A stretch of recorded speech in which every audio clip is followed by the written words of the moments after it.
Human race is declining, man are moving toward extinction.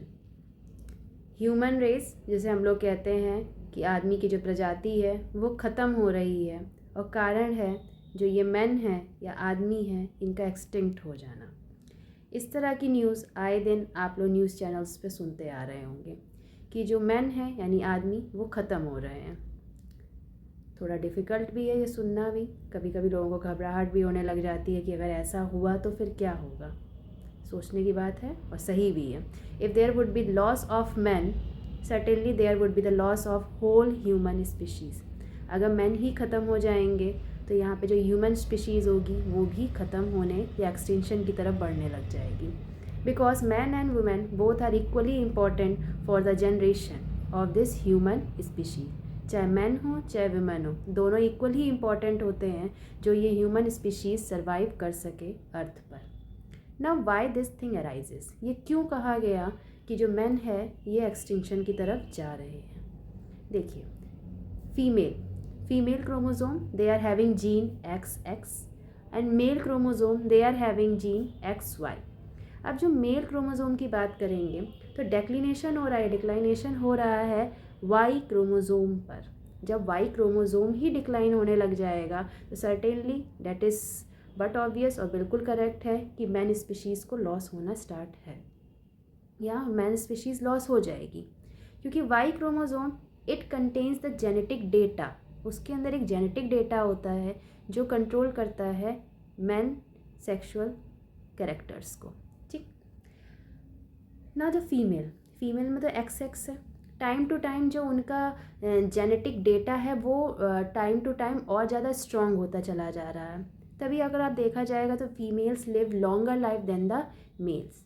Females are having longer life than the male. The mortality rate of female is much lesser than the man. The condition is because they are having X chromosome. Both X chromosomes जो होते हैं उनको इस environment में adaptation करने में favourable conditions provide करते हैं। प्रॉब्लम आ जाती है XY क्रोमोसोम में। वाई क्रोमोसोम जिसको जनरेशन टू जनरेशन पास होना हो रहा है, उस वाई क्रोमोसोम में जो डेटा है जो कि मेल बिहेवियर्स को कंट्रोल करता है वो डेटा लॉस हो चुका है। 100% में से 97% जो डेटा है वो लॉस हो चुका है। Only 3% data is left that is carrying the male behaviours. Now problem ये आ रही है कि Y this Y chromosome is only declining. क्यों डिक्लाइन हो रहा है? तो the first cause is genetic decay. First cause is genetic decay. देखिए, ज़्यादातर अगर हम लोग बात करेंगे तो X क्रोमोसोम जो होता है that is present in male also and female also. तो जो X क्रोमोसोम है उसके अंदर इतनी पावर है कि वो अपने आप को अडेप्ट कर सकता है, अपने आप को स्टेबल कर ले रहा है। Y क्रोमोसोम ये अपने साइज़ की वजह से, because it is small in size और इसका नंबर भी कम है, इस वजह से इसके ऊपर म्यूटेशन और डिलीशन का जो खतरा है वो डेंजर है वो ज़्यादा रहता है। फर्स्ट कॉज आया। Second, lack of recombination.